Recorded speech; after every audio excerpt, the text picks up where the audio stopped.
हम अपने संबंधों में भी जब कहते हैं कि हाँ, हाँ, मैं तुम्हारी मनोदशा समझती हूँ।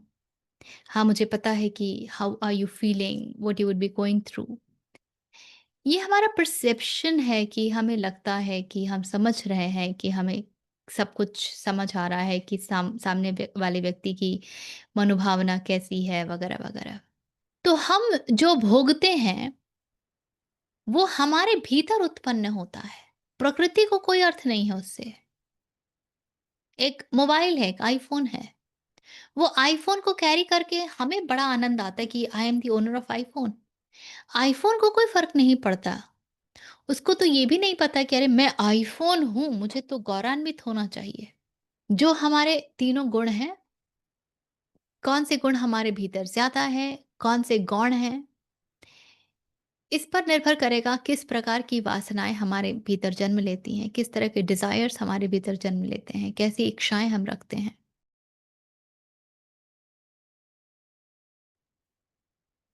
Please observe silence for a little while.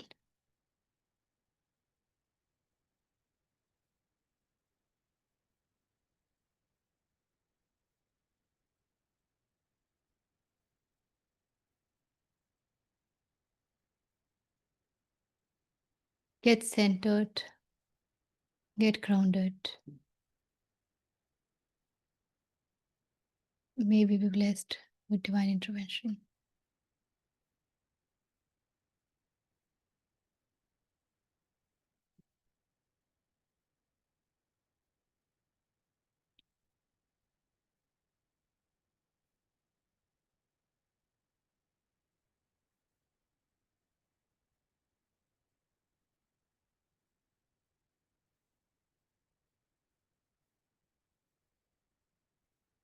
स्वागत है। हाँ, 17वें तक हमने किया था 13वें अध्याय के। और आगे बढ़ने से पहले यदि कोई प्रश्न है, अन्यथा आगे बढ़ते हैं। 18वां पढ़ेंगे शिव जी, 13वें अध्याय का। हाँ जी, पढ़ रहा हूँ मैं। शुरू करता हूँ। इति क्षेत्रं तथा ज्ञानै ज्ञेयं चोक्तं समासतः मद्भक्त एतत् विज्ञाय मद्भावायोपपद्यते।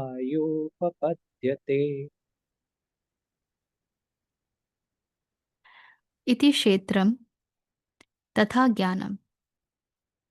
Thus, क्षेत्र and knowledge. ज्ञेयम च उक्तम। तो ज्ञान जो नॉलेज है, और ज्ञेयम जो जाना जा सकता है, that is which is worth knowing, च उक्तम, that has been said, समासतः, briefly, in a summarized manner. मदभक्तः, my devotee, एतत् विज्ञाय, knowing this, मत भावाय, in my bhav, in my state, उपपद्यते, attains. Thus, kshetra, knowledge, and that which is to be known have been briefly stated. My devotees, knowing this, attain my state or attain my divine nature.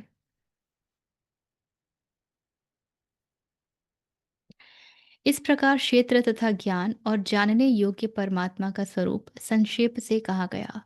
मेरा भक्त इसको तत्व से जानकर मेरे स्वरूप को प्राप्त होता है।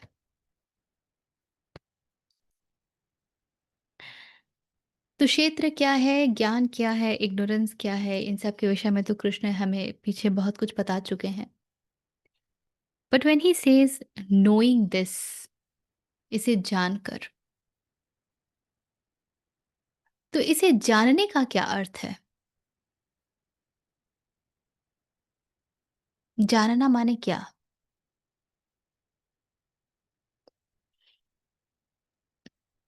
वही हो जाना।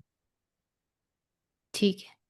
तो यहाँ पर किसी प्रकार का संशय नहीं रहना चाहिए कि जानना माने सुनना नहीं है।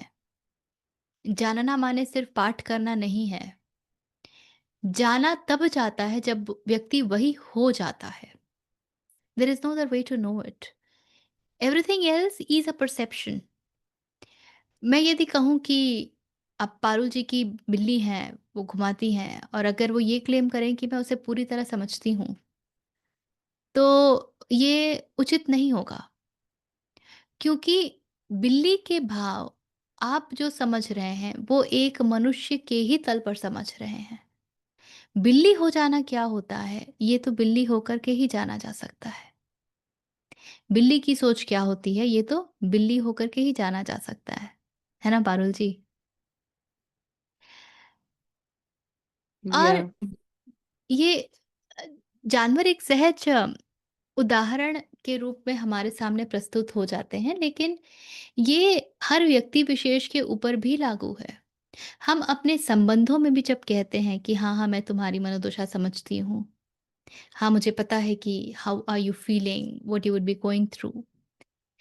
ये हमारा परसेप्शन है कि हमें लगता है कि हम समझ रहे हैं, कि हमें सब कुछ समझ आ रहा है कि सामने वाले व्यक्ति की मनोभावना कैसी है, वगैरह वगैरह। लेकिन वो सत्य नहीं होता है। That is our perception about the understanding that we have developed about the other person. It has nothing to do with the other person. इसीलिए दो लोगों के बीच में कभी भी 100% clear communication without any communication gap नहीं हो सकता है।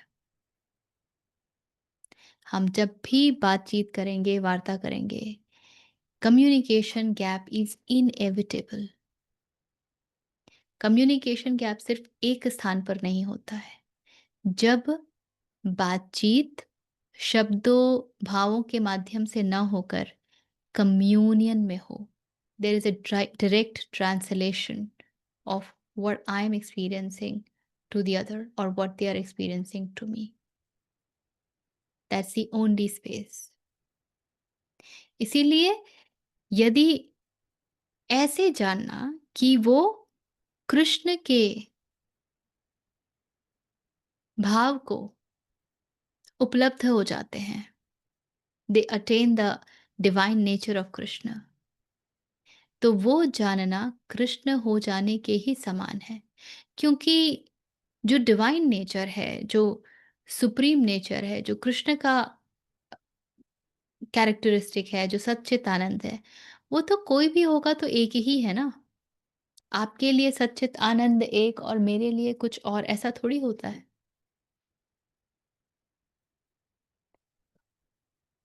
तो यहाँ पर ये एक बहुत महत्वपूर्ण बात है और ये इसलिए ज़्यादा महत्वपूर्ण हो जाती है क्योंकि हम लोगों ने भ्रांतियों को बहुत स्थान दिया है अपने जीवन में। आप कइयों के मुख से सुनेंगे कि मैंने भगवत गीता का 3 बार पाठ किया है, 4 बार पाठ किया है। मैंने ये पढ़ा है, मैंने वो पढ़ा है। मैं इतने सेशंस अटेंड करती हूँ, मैं यहाँ जाती हूँ, मैं वहाँ जाती हूँ। लेकिन यदि आप उनके जीवन पर उसका प्रभाव देखेंगे, that will be absolute zero. Absolutely no influence. कहीं से पूरे आचरण में, सोच में कृष्ण की एक झलक भी नहीं मिलेगी। आपको डिटैचमेंट नहीं दिखेगा, आपको संभावना नहीं दिखेगी, आपको अद्वैत नहीं दिखेगा, सांख्य नहीं दिखेगा, कुछ भी नहीं दिखेगा। लेकिन क्लेम ज़रूर होंगे बड़े-बड़े। इसी को फिर हमें स्पिरिचुअल शॉपिंग कहना पड़ता है। हुँ? एक बहुत इंटरेस्टिंग वर्ड जो कि आजकल almost I call it to be in the category of being abused is soul. The way people talk about soul, soul का कोई ज्ञान नहीं होता है। कई बार तो ये भी नहीं पता होता है कि उस सोल से वो इंगित क्या कर रहे हैं। इज इट अबाउट द कारण शरीर, द कॉजल बॉडी, और is it about the supreme? They don't even know that,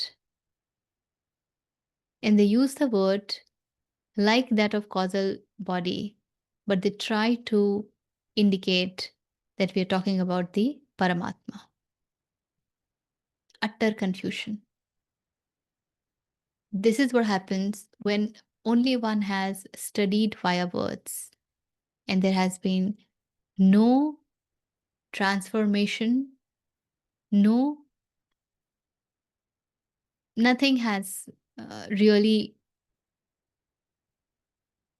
जिसको हम कहते हैं ना उतरना, जीवन में कुछ नहीं उतरा होता है। तो जो सबसे महत्वपूर्ण है वो ये है कि यहाँ पर knowing this, what does that mean? और इसलिए हमें भ्रमित नहीं हो जाना चाहिए कि यदि हमने इतना पढ़ लिया, हम तो 13वें अध्याय तक पहुँच गए, हमने श्रीहरि का विराट रूप देख लिया, हमने समझ लिया कि कैसे ज्ञान काम कर रहा है, क्या कर्म है, क्या भक्ति है, क्या ध्यान है, तो हम तो सब कुछ समझ ही गए। ऐसा नहीं है। और इसीलिए अपनी पात्रता पर कार्य कभी रुकना नहीं चाहिए।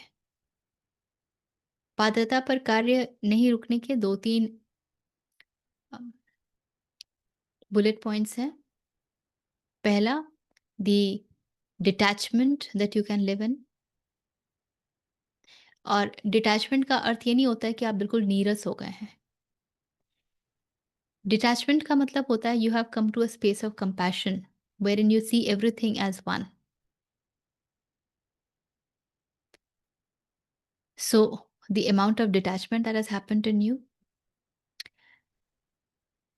the amount of compassion, love, egolessness, dissolution of I amness, these are few pointers that helps us know how has the patrata grown. और जब भी कोई कठिन परिस्थिति आए, वो टेस्ट होता है हमारे श्रद्धा और समर्पण का। कितनी श्रद्धा और कितना समर्पण है। उस परिस्थिति में हम बिलबिला उठे हैं, चीख पुकार रहे हैं, या उस परिस्थिति में एक संभाव बना हुआ है। उस परिस्थिति में भी धन्यवाद का भाव बना हुआ है। तो ये बताएगा कि हमारी पात्रता कैसे बढ़ रही है। दूसरों की बातें क्या हमें चोट कर रही हैं, या हम उन उसको बहुत सहजता से लेकर आगे बढ़ पा रहे हैं? क्या हो रहा है? हुँ? चलिए, 19th। हाँ जी। प्रकृतिं पुरुषं चैव विध्यनादि उभावपि विकारांश्च गुणांश्चैव विद्धि प्रकृतिसम्भवान्। प्रकृतिं पुरुषं च एव। Prakriti and Purush indeed. Vidhi Anadi. Know that they are beginningless. Ubhau, both. Api, also. Vikaran, जो विकार आ जाते हैं, जो मॉडिफिकेशंस हैं, च गुणान, एंड द गुणास, च एव विद्धि प्रकृति संभवान. Know that they are born of Prakriti. So know that Prakriti and Purush are both beginningless, and know also that all modifications and gunas are born of Prakriti.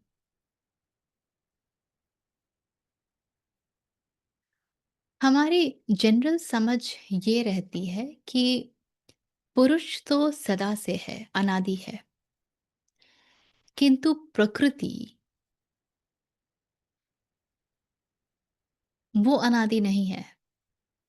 That comes into existence. तो कभी तो उसका जन्म होता है।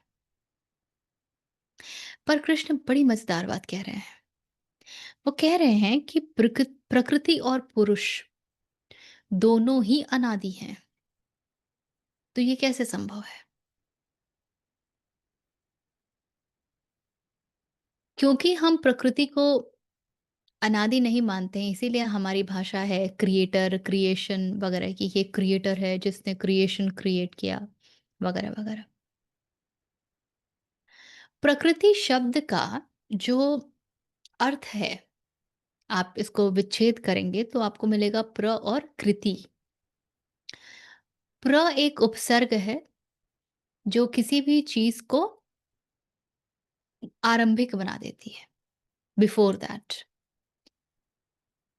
तो प्रकृति यानी कृति से पहले, even before creation, that's what प्रकृति स्टैंड्स फॉर। अब कह रहे हैं कि ये दोनों ही अनादि हैं, तो कहाँ थी प्रकृति जब उसका सारा फैलाव दिखता नहीं था? जैसे कि एक बीज है ना? तो उस बीज में से एक पेड़, एक बड़ा वृक्ष उद्भूत होता है, ठीक है? तो क्या जब सिर्फ बीज है, पेड़ नहीं है, तो ये मान लेना उचित होगा कि अरे पेड़ तो है ही नहीं? या एक्चुअल फैक्ट ये है कि वो पेड़ संभावना बनकर, बीज रूप बनकर के उस बीज के भीतर छिपा हुआ है?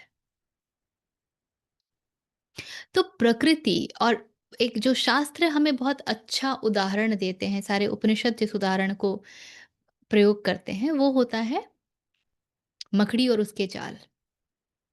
वो कहते हैं कि जिस प्रकार मकड़ी अपने मुख से जाल को फेंकती है और फिर उसी में खींचकर समेट लेती है,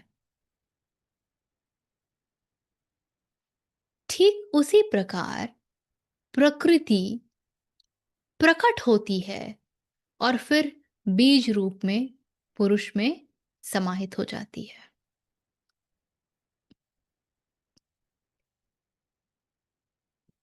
पुरुष का होना ही प्रकृति के होने की भी, प्रकृति के होने का भी प्रमाण है। हम्म। सो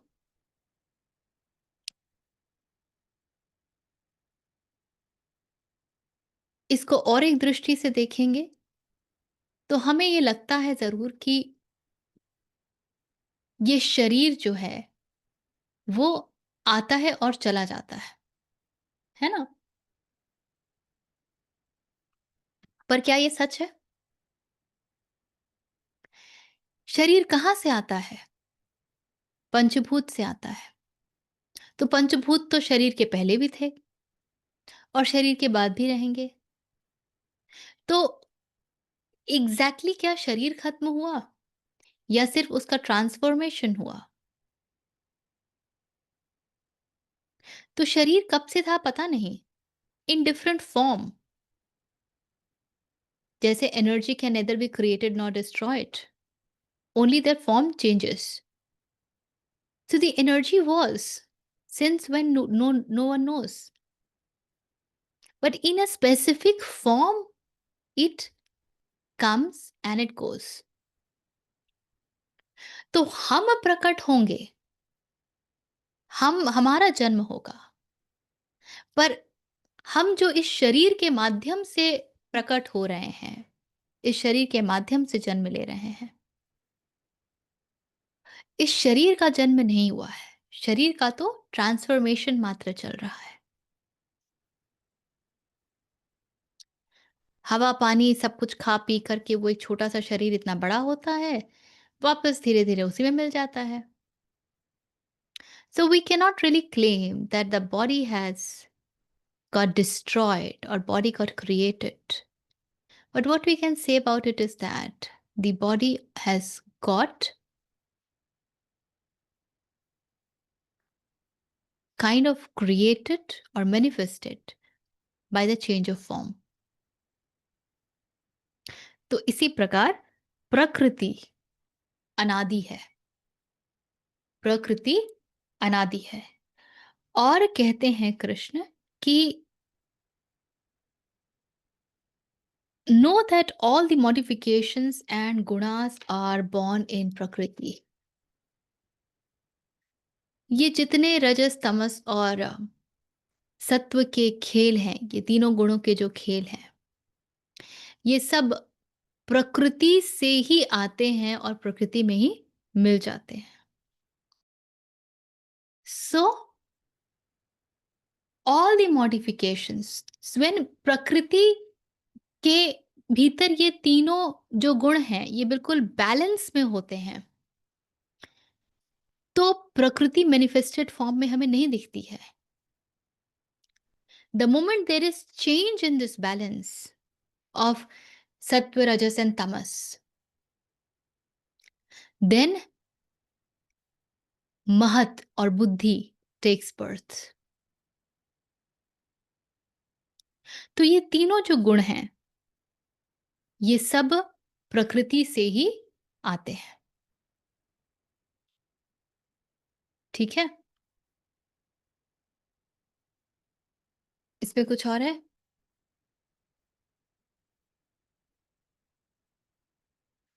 एक्चुअली ये जो बता रहे हैं Krishna, he is creating a backdrop for the upcoming versus. जो 20वां, 21वां, 22वां है, ये हमने पिछली बार बहुत प्रकृति स्थित और आत्मस्थ की बातचीत की थी। So you will be able to now relate that a lot. चलिए 20वां पढ़ते हैं। हाँ जी, शुरू कर रहे हैं। कार्यकरण कर्तृत्वे हेतु प्रकृतिरुच्यते पुरुषः सुख दुःखानां भोक्तृत्वे हेतुरुच्यते। कार्य करण, सो कर्तृत्वे, तो जो कार्य और कारण उत्पन्न होता है, हेतु उसका जो कॉज है, उसका जो हेतु है, वो क्या है? प्रकृति। उच्चते, उसका जो कॉज है, that is set to be prakriti. पुरुषः सुख दुःखानां,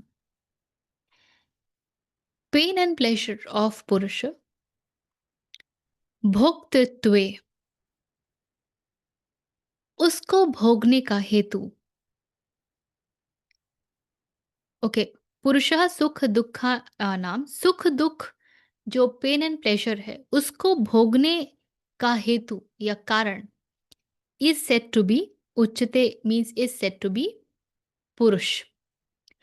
सो in the production of the karya and the karan, prakriti is said to be the cause. In the experience of pleasure and pain, purush is said to be the cause.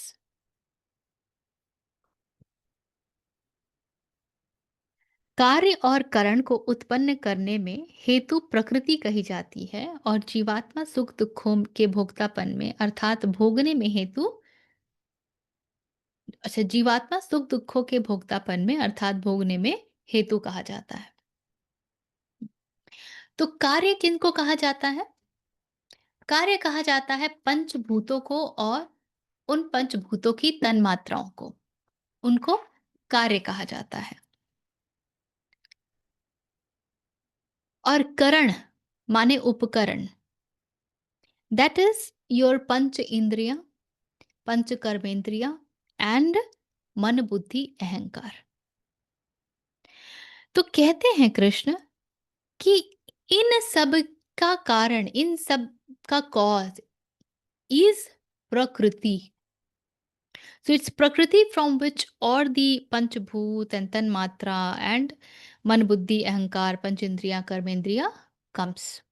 तो सांख्य योग के अगर fundamental आप structure पे जाएंगे तो आपको यही दिखता है। पुरुष है, प्रकृति इज़ इन एब्सोल्यूट बैलेंस। जब बैलेंस बिगड़ता है, महत आता है, महत इज़ द बुद्धि। महत से आगे फिर आपकी अ, शेष चीज़ों का एग्ज़िस्टेंस आता जाता है, right?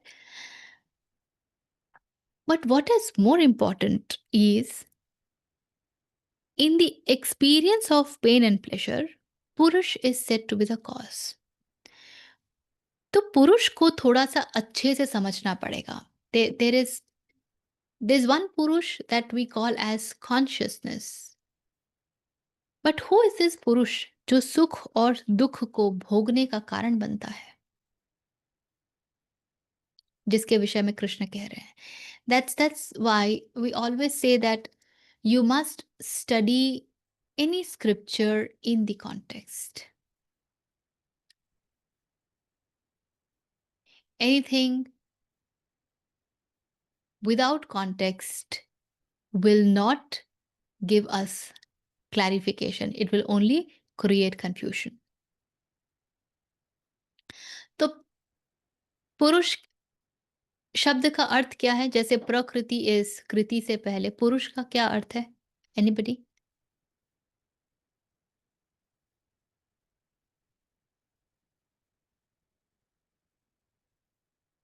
Chetna.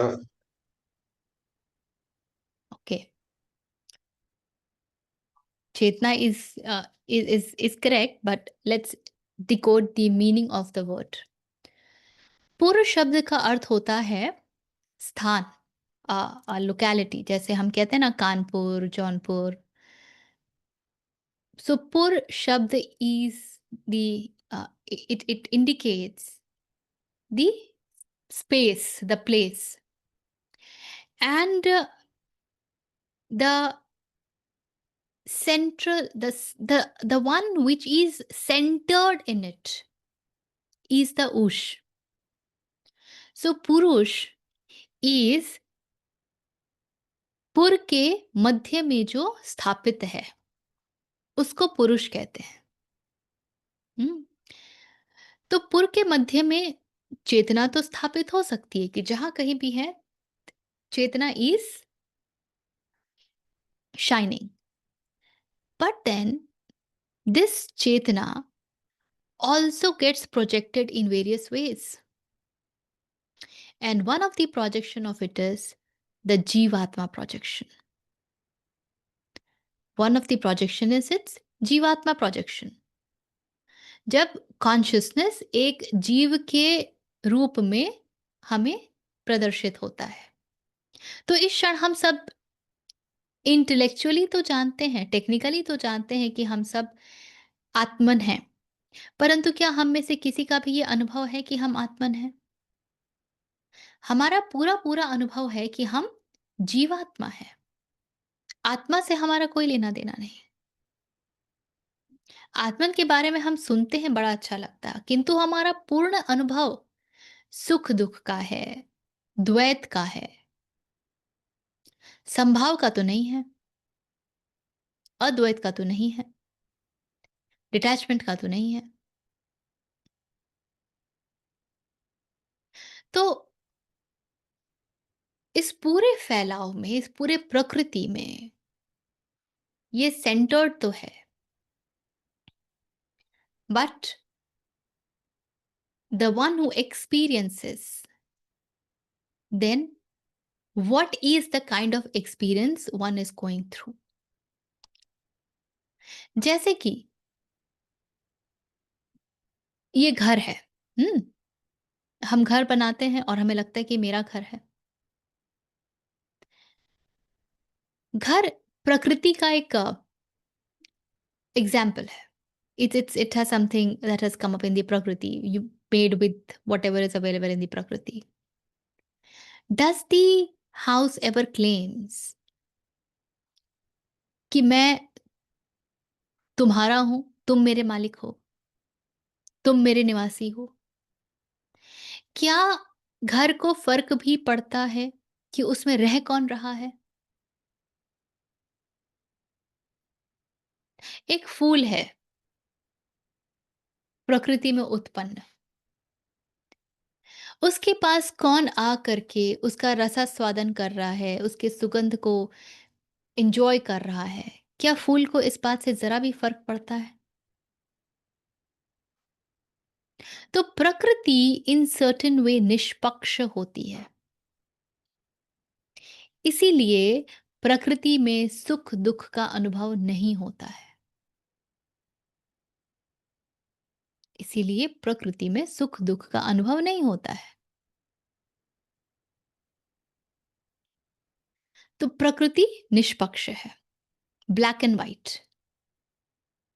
This is the flower, this is its color, this is the house, this is the dimension. It doesn't changes for anybody. One can come and make changes. It will not even agitate.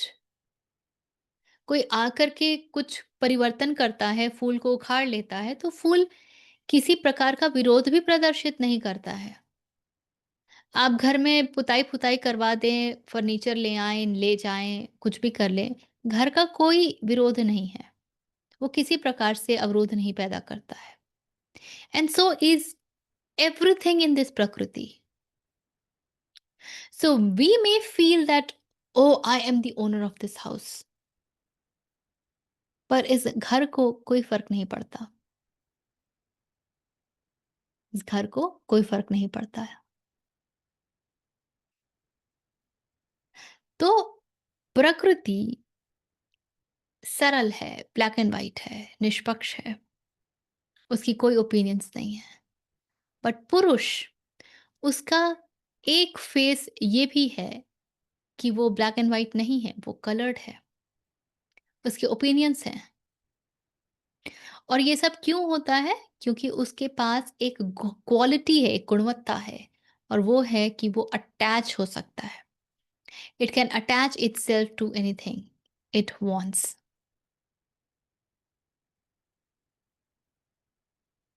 और पुरुष के भीतर ये जो अनुभव आते हैं, वो निर्भर करते हैं उसके भाव के ऊपर। फूल वैसा का वैसा ही खड़ा रहेगा, परंतु यदि उसके मन में वो भाव उत्पन्न नहीं होते, तो उसे सुख नहीं मिलता। अगर वो किसी बात से परेशान है, दुखी है, तो उसके फूल के प्रेज़ेंस का कोई आनंद नहीं आता, कोई उल्लास नहीं होता। लेकिन वही उसकी मनोदशा प्रसन्नचित्त है, तो उसे बड़ा मज़ा भी आता है। तो पुरुष भाव प्रधान है। भाव is what drives it every time. And know that this पुरुष in this context has actually become the Jivatma. It is no more just a Chetana. This is the Chetana which is colored in its lower realms. It is not a pure Chetana. जब वो purest form में होती है, किसी भी प्रकार से coloured नहीं होती है, कोई दाग नहीं होता है, तब वह सुप्रीम ब्रह्मण होती है। लेकिन जब वो नीचे उतर जाती है, उसका स्तर नीचे चला आता है, तब वो माया से कलर्ड हो जाती है, और वो ही पुरुष सुख दुख को भोगता है।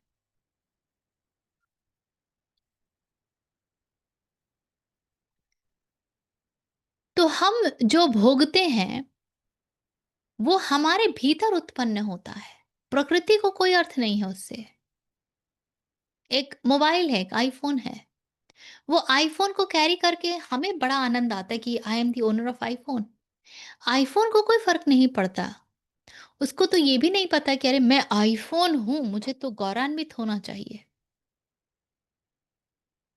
उसके पास कोई भाव नहीं है।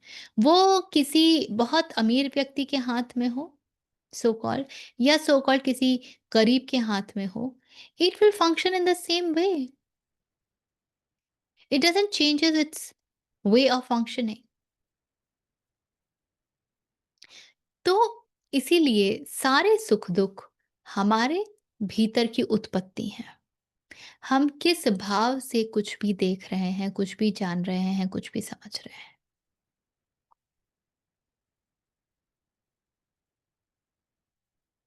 ठीक है? ये बात स्पष्ट हो रही है? यस।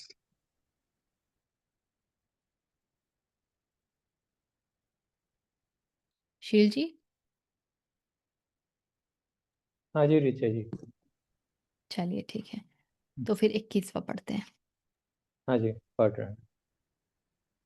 पुरुषः प्रकृतिस्थो हि भुङ्क्ते प्रकृतिजान् गुणान् कारणं गुणसङ्गोऽस्य सदसत्यो निजन्मसु। पुरुषः प्रकृतिस्थः। पुरुष कहाँ स्थित है? प्रकृति में स्थित है।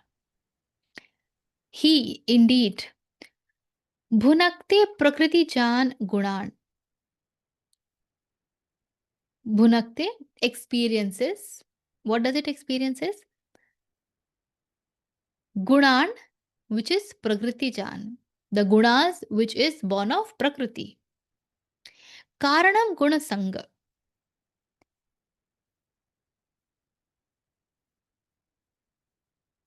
Guna sanga is attachment to the gunas. Karan is the cause. So the reason attachment to the gunas asya means it's sat asat yoni janmasi. Janmasu. Sat asat is good and evil here. Yoni janmasu. So Purusha seated in Prakriti experiences the gunas born of Prakriti. The reason of its birth in good and evil wombs is his attachment to the gunas.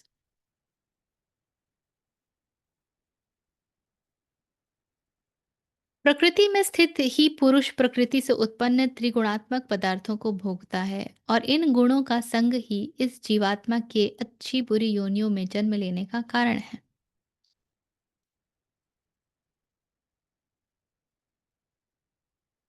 Ashtavakra Gita का 11वां अध्याय।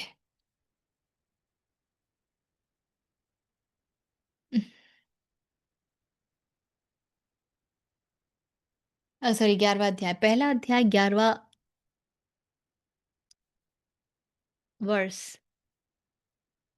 मुक्ताभिमानी मुक्तः, बंधाभिमानी बंधः। जो अपने आप को मुक्त मानता है वो मुक्त है, और जो अपने आप को बंधन में मानता है वो बंधन में है। तो मेरा अटैचमेंट किधर है? मैं किससे जुड़ती हूँ? मैं कहाँ जाके चिपकती हूँ? इस बात पर निर्भर करता है कि मेरा जन्म किस योनि में होगा। इसीलिए भले हमें लगता है कि कॉन्शियसली हमने नहीं चुना कि हम स्त्री हों या पुरुष हों या अपंग हों या अम, हाथी बने या कुत्ता बने।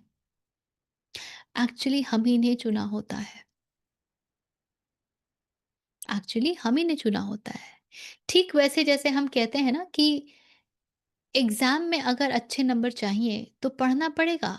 अगर तुम नहीं पढ़ रहे हो तो you are indirectly choosing to fail in the examination. You may say that I don't want to fail in the examination, but your deeds are assuring that you will fail in the examination. And your deeds are your choice. In exactly the same way,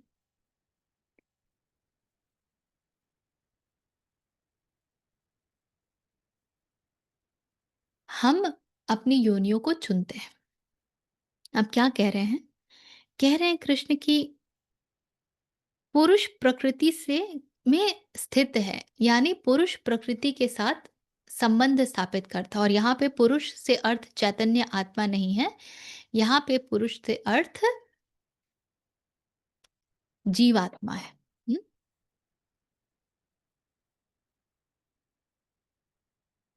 गुण जो हैं हमारे हमारे भीतर, जो भी गुण होते हैं, सत्व, रजस और तमस, ये जन्म देती हैं वासनाओं को, कि हमारे पास किस प्रकार की वासनाएँ होंगी।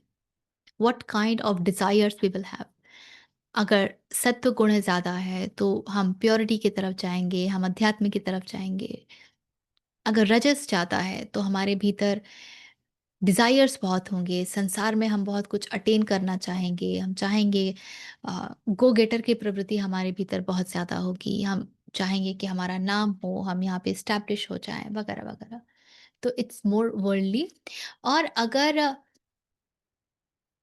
अ, तमोगुण की प्रधानता है हमारे अंदर, तो हमारा हमारी जो डिज़ायर होगी, वो that will be more destructive in nature, it will be more lazy in nature. कुछ भी कंस्ट्रक्टिव हमको नहीं सूझेगा। हमारे भीतर एक प्योरिटी ये नहीं आएगी। जैसे इन सर्टेन वे दुर्योधन में तमस काफ़ी था। तो कृष्ण के सामने होने पर भी वो कहते हैं कि कृष्ण, मैं धर्म और अधर्म खूब समझता हूँ। किंतु मैं क्या करूँ, मुझे समझाइए कि मैं स्वतः ही अधर्म के प्रति खिंचता चला जाता हूँ। I can't help it. सो जो हमारे तीनों गुण हैं, कौन से गुण हमारे भीतर ज़्यादा हैं, कौन से गौण हैं, इस पर निर्भर करेगा किस प्रकार की वासनाएँ हमारे भीतर जन्म लेती हैं, किस तरह के डिज़ायर्स हमारे भीतर जन्म लेते हैं, कैसी इच्छाएँ हम रखते हैं। उन वासनाओं के बेसिस पर हमारे भीतर भाव प्रस्फुटित होते हैं।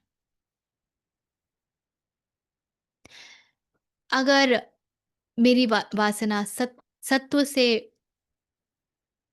इन्फ्लुएंस्ड है, प्रभावित है, तो जो मेरे भाव होंगे, वो श्रद्धा के होंगे, समर्पण के होंगे, प्रेम के होंगे, करुणा के होंगे, स्वीकार के होंगे।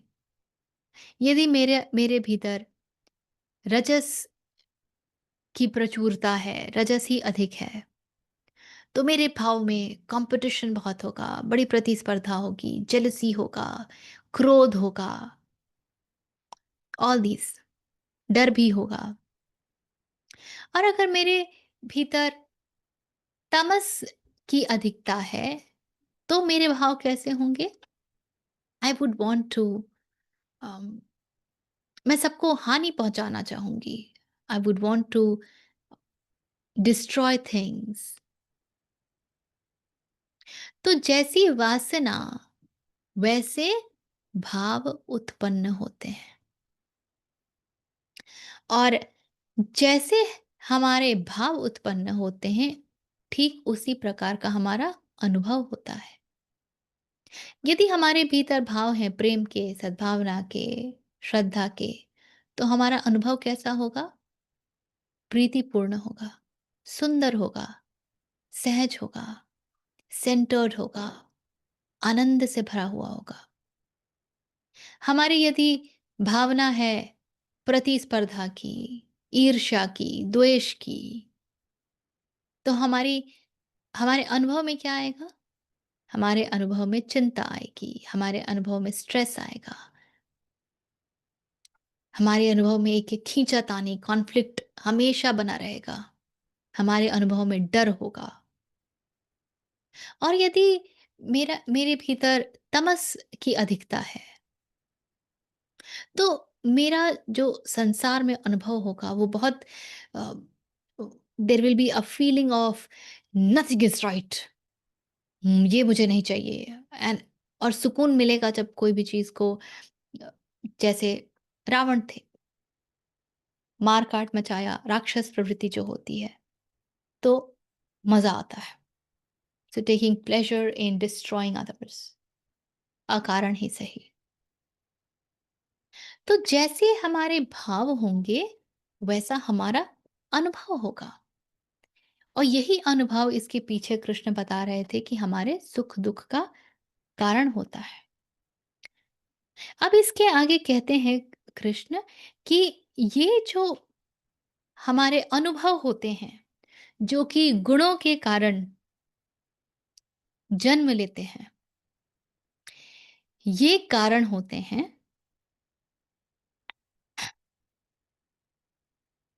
कि हमारा किस योनि में जन्म होगा। क्योंकि हम उन्हीं गुणों के साथ एक तादाद में एक अटैचमेंट एक्सपीरियंस करते हैं। हम उनसे ही अटैच्ड होते हैं। हम उन गुणों को परिवर्तित करने के लिए कुछ नहीं कर रहे होते हैं। तो उससे हमारी योनि का निर्धारण हो जाता है। ये एक तरह से अ,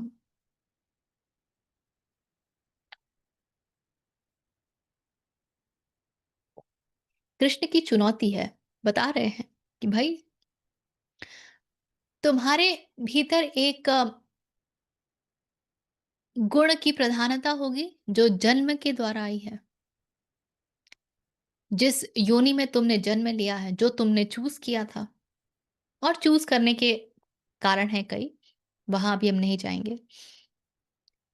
अब यहाँ से तुम्हारी यात्रा कैसी है? क्या तुम उसी योनि में उसी अ, अटैचमेंट के साथ निकाल देना चाहते हो? या इसके आगे कोई बात परिवर्तित हो सकती है? This becomes a million dollar question for us. हम कर क्या रहे हैं जिससे हमारे गुणों में कुछ परिवर्तन आ रहा है? लिया होगा मैंने रजस में जन्म, रजस के साथ जन्म, मनुष्य योनि में। या हो सकता है कि मैंने कुत्ते की योनि में जन्म लिया है। पर एक कुत्ता ऐसा भी हो सकता है जो काटता फिर रहा है और एक कुत्ता मालिक के साथ वफादार होकर भी रहता है। हालाँकि जानवर के योनि में बहुत ज़्यादा चुनाव बचता नहीं है।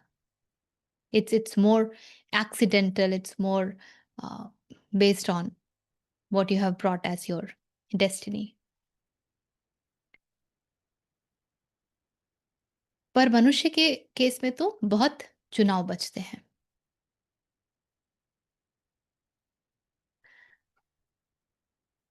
ये इसलिए भी महत्वपूर्ण हो जाता है कि अगर इसको आप एक दृष्टि से देखें तो जैसे हम कहते हैं ना कि आवश्यकता आविष्कार की जननी होती है। आवश्यकता आविष्कार की जननी होती है। तो ओशो कहते हैं कि हम जब हमारे भीतर जो कुछ भी पनपता है, जो कुछ भी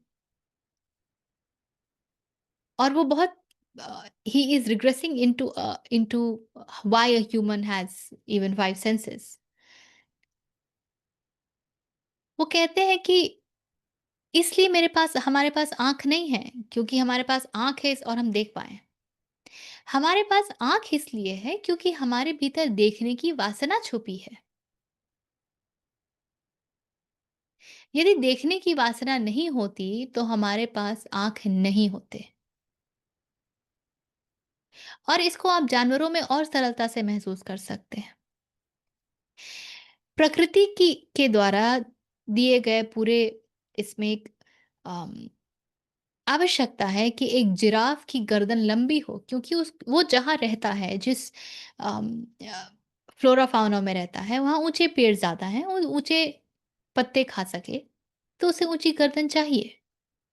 एक ऊंट जो कि रेगिस्तान में ज़्यादा पाया जाता है, तो उसकी आवश्यकता है कि उसके पास कुछ ऐसा हो जहाँ पानी वो स्टोर करके रखे, भोजन वो स्टोर करके रखे। तो वैसा है।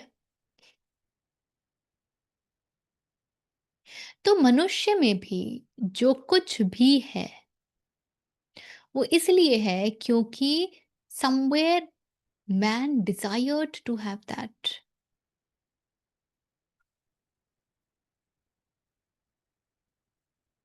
वो वासनाएँ थी इसलिए फिर वो अनुभव आए। तो प्रकृति doesn't interferes, it says okay you want to experience, the gunas will accordingly work. What do you want to experience is definitely your choice. That I will not come into and question. Neither will I tell you that is right, that is wrong, etc. etc. I will arrange whatever. And we when we talk of the evolution process, जब हम even Vishnu के 10 अवतार की बात करते हैं और मत्स्य अवतार से फिर आगे बात बढ़ी है, कूर्म अवतार, वामन अवतार वगैरह, वगैरह। So it's a journey from being from water born to become a human being with intelligence, which is what the evolution theory also follows. So, why did this evolution even happen? The evolution happened because there was this deep, maybe unconscious, because there was nothing to be conscious about, but a deep desire that I want to experience this.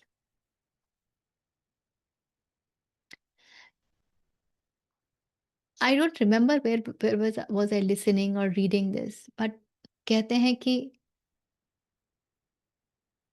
एक जीवात्मा, एक कारण शरीर ऐसे कुत्ते की योनि में आता है जो कुत्ता कार में घूम रहा है, because it desired to experience all the luxury, but based out of its karmas it couldn't have been given a human body. However, that was possible, and hence that particular body. तो ये process हालांकि थोड़ा complicated है, so let's not get into that. That's not important. What is important for us to realize here is, what is that we are desiring every moment? और exactly यही process होता है ना गुरु के मिलने का। आपकी पात्रता किस दिशा जा रही है उस पर निर्भर करता है कि ये निर्भर करता है कि आपकी इच्छा क्या है। अगर आपकी इच्छा है कि शॉर्टकट में कुछ मिल जाए, कुछ तंत्र वंत्र कर लें और फेमस हो जाए वगैरह वगैरह, तो आपको ऐसे ही कुछ गुरु मिल जाएंगे जो कुछ एक आध ऐसी विद्या सिखा विखा देंगे। अगर आपके भीतर एक डीप डिजायर है कि मुझे तो परम ही चाहिए, तो जैसा मैं भी अष्टावक्र गीता का वो श्लोक उद्धृत कर रही थी, तो यदि मुझे परम चाहिए तो मेरे सारे कार्य, मेरे विचारणा, मेरी जीवन शैली ऐसी होगी जो ये जोर जोर से बोले कि मुझे तो परम ही चाहिए। फिर मैं उन स्थानों पर कभी कॉम्प्रोमाइज़ नहीं करूँगी, जहाँ पर जनरली मुझे कहा जाएगा कि देखो तुम संसार में हो, तुम गृहस्थ में हो, तुम समाज में हो, तो तुम्हें ऐसे जीना चाहिए। मैं कहूँगी नहीं, मैं भले समाज में हूँ, मुझे चाहिए परम, तो मैं ये नहीं करूँगी। तो सहज हो जाता है मीरा के लिए महल छोड़ देना, आसान हो जाता है। मीरा ये कॉन्टेम्प्लेट नहीं करती हैं बैठ कर के कि अरे! यदि मैंने कृष्ण को ही चाहा, उनकी ही कामना की, तो मुझे महल छोड़ना पड़ेगा। वो कहती हैं ठीक है। और वहीं पर गुणों में परिवर्तन होता है।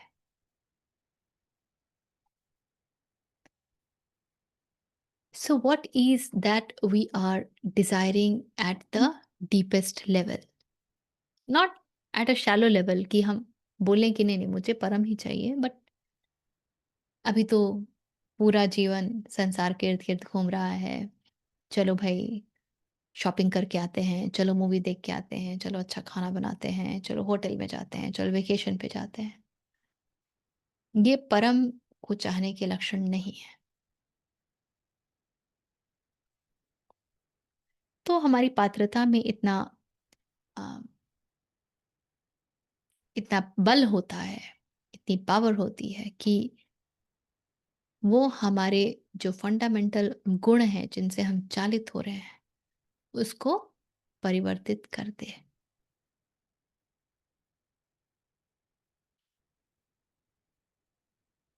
कुछ है? कोई प्रश्न वगैरह?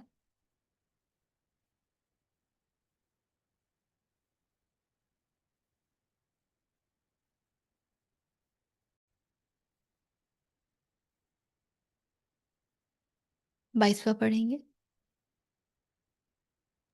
हाँ जी, पढ़ रहा हूँ मैं।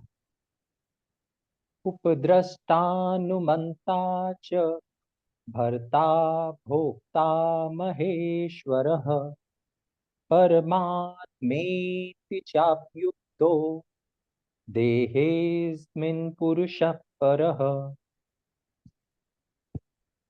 उपद्रष्टा अनुमंता। उपद्रष्टा is the onlooker, the witness. अनुमंता, जो अनुमति देता है, द परमिटर। च भरता, एंड जो सपोर्टर है, जो भरण पोषण करता है। भोक्ता, जो भोग रहा है, मजे ले रहा है, enjoyer. Maheshwar, the great lord, महाईश्वर। परम आत्मा इति, द सुप्रीम सोल। दस च अपि इज, च अपि उक्तः, so thus the supreme soul also is called dehe asmin, staying where? In the body, in the deha. Purushah para, the supreme purusha. And the supreme purusha in this body is also called the witness, the permitter, the supporter, the experiencer, the great lord, and the highest self.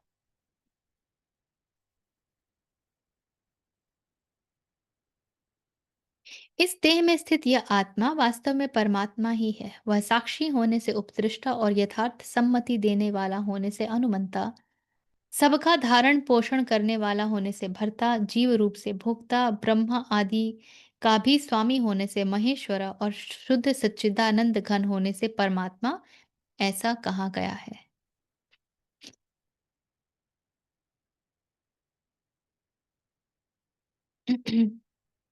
तो ये जो पुरुष हमने देखा, जो है तो चैतन्य, लेकिन क्योंकि अभी गुणों के साथ आसक्त है, चिपक गया है, तो जीवात्मा बन गया है और सुख दुख को भोग रहा है और गुणों से चालित है, वैसे ही अनुभव प्राप्त कर रहा है।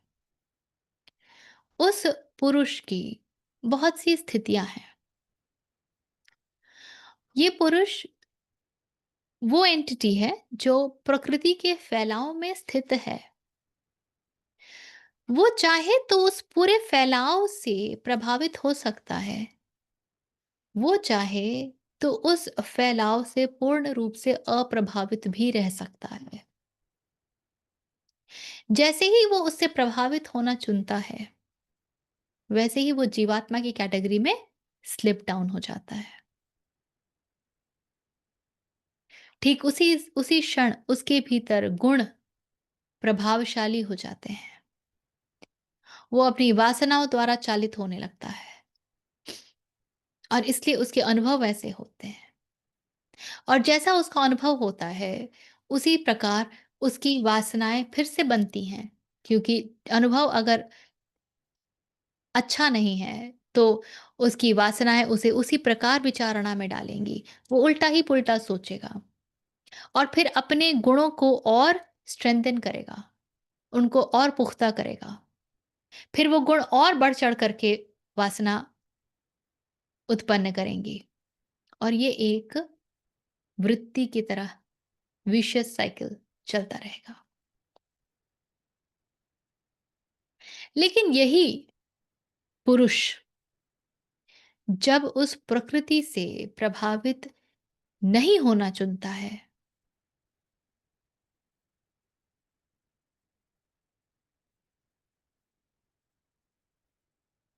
अपने आप को शरीर से भिन्न कर लेता है, तब वह दृष्टा हो जाता है, देखने वाला हो जाता है।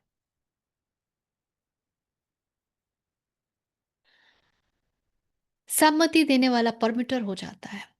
Now it is not the gunas that will move him, he has the power to give the permission or not. फिर वही भरण-पोषण करने वाला भी हो जाता है। भरण-पोषण करने से क्या अर्थ है? इस जीवन को किस प्रकार चालित करना है? इसका भरण-पोषण कैसे होना चाहिए? What should be the direction? और फिर वो उस चीज़ को एन्जॉय भी करता है, वो उसको भोगता भी है। और ये बात तो हमने कितनी बार कही है कि असली भोक्ता तो संत ही हो सकता है। जो संसारी है वो तो भोग भी नहीं पाता, क्योंकि कोई भी वस्तु, अनुभव, कुछ भी जब भोगने की बात आती है, तो उसके भीतर तो पहले एक डर बैठा होता है कि अरे! ये आज है, कल नहीं रहेगा। और इसलिए वो कभी भी पूर्णतया 100% उसको भोग नहीं पाता है। उसके भीतर एक असुरक्षा का भाव सदा बना रहता है। तो जब वो अपने आप को शरीर से भिन्न कर लेता है, तब वो असल में भोक्ता भी बनता है। पुरुषः पर महेश्वरः, और तब वो एक महेश्वर, एक महा ईश्वर के रूप में प्रकट होता है।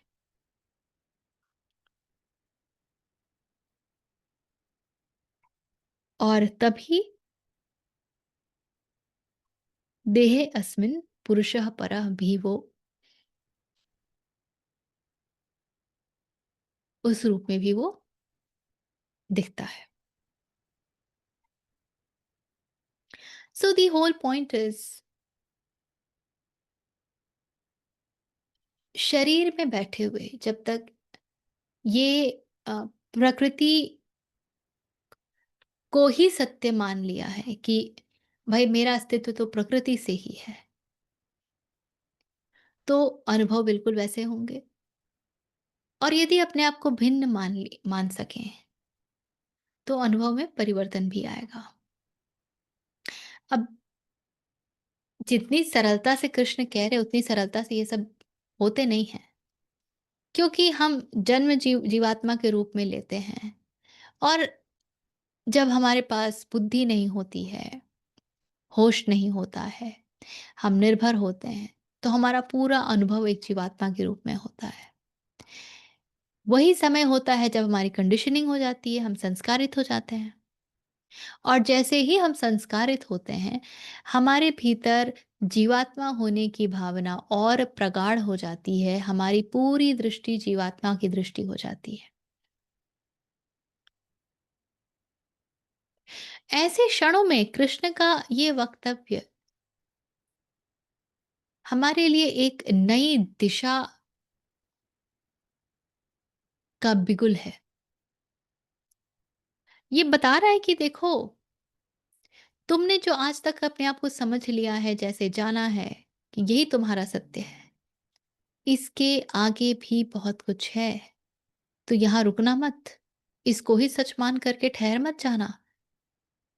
ये एक पड़ाव है, इस पर अपनी तंबू मत गाड़ लेना कि मैं तो बस यहीं रहूंगा जी।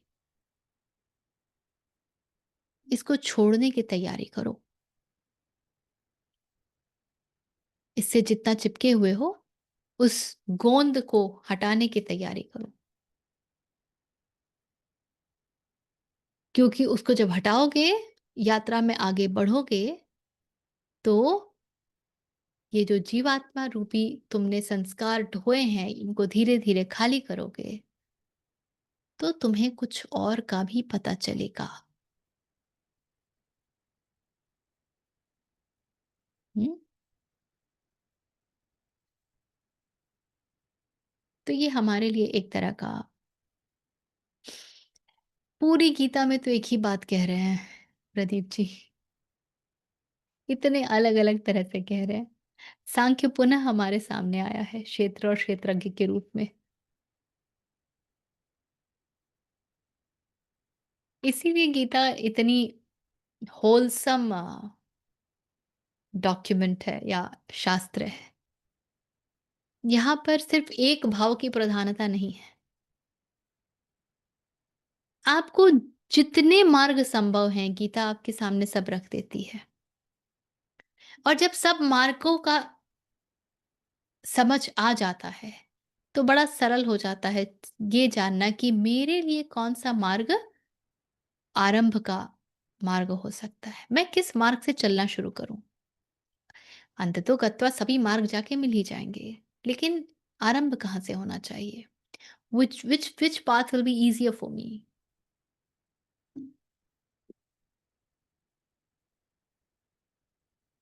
तो घूम फिर के बात वही कह रहे हैं, बात सुप्रीम ब्रह्मन की ही है, बात परमात्मा की ही है।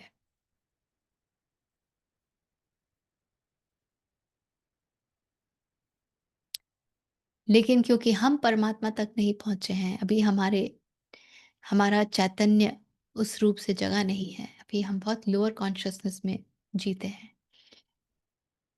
इसीलिए ये सब बातें हमारे लिए बहुत महत्वपूर्ण हो सकती हैं। हुँ, 23वें से हम अगली बार बात करेंगे। बोलते हैं 23वें में कि जो इन सबको समझ जाता है, तो वो फिर से दोबारा जन्म नहीं लेता।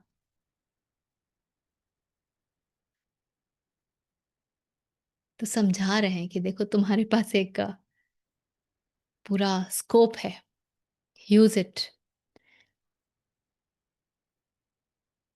मैं मिलती हूँ लोगों से, कई सारे एल्डर्स के साथ मेरी खूब बातचीत होती है और मैं जो जनरल टेंडेंसी देखती हूँ,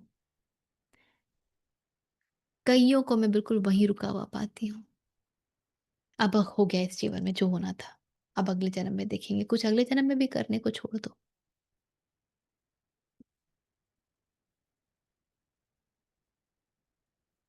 Yeah, Krishna is killing the ego within with sharpest sword possible. But his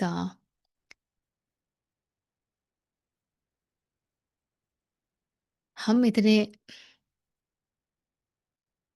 क्या बोलूँ ऐसे होते हैं कि उनका शार्पेस्ट स्वॉर्ड भी जो है ना, कितना भी बिल्कुल प्रखर उनकी उनकी तलवार हो, बिल्कुल चमकती हुई तेज धार, हम पर पड़ ही नहीं पाती है। ढाक के तीन पात। लेकिन इसी में कहीं कोई रोशनी है। हो सकता है कि फ्रॉम अगर हमें 10 तक पहुँचना है और आज हम 3 पे हैं, 2 पर हैं, तो कम से कम 5 तक तो जाएँ, साढ़े 5 तक तो जाएँ। 3 पर रहने से, 2 पर रहने से तो बेहतर ही है। और कल को 5 पे जाएँगे तो फिर 7 पे भी जाएँगे, 9 पे भी जाएँगे, 10 पे भी जाएँगे। हुँ? कोई प्रश्न कुछ भी? हम चूक करते ही रहते हैं क्योंकि हमने बहुत सी दूसरी चीज़ों को महत्व दे रखा है। किसको कितना महत्व देना है, ये एक बहुत कॉन्शियस चॉइस होना चाहिए। ये चुनाव यदि उचित नहीं किया है, तो डूबेंगे, चूकेंगे, चूकना पक्का है। चुनाव बहुत महत्वपूर्ण है। हम वहाँ बैठे नहीं हैं जहाँ पे चुनाव का महत्व हमारे लिए खत्म हो गया है। We don't live in choicelessness. So what we are giving value to, what do we value in life is very, very important.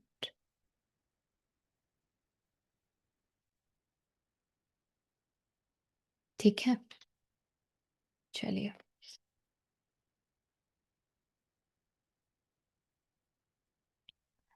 let's close it then. If you know you can chant along with or just be, take a deep breath. ॐ पूर्णमदः पूर्णमिदं पूर्णात् पूर्णमुदच्यते पूर्णस्य पूर्णमादाय पूर्णमेवावशिष्यते ॐ शान्ति शान्ति शान्तिः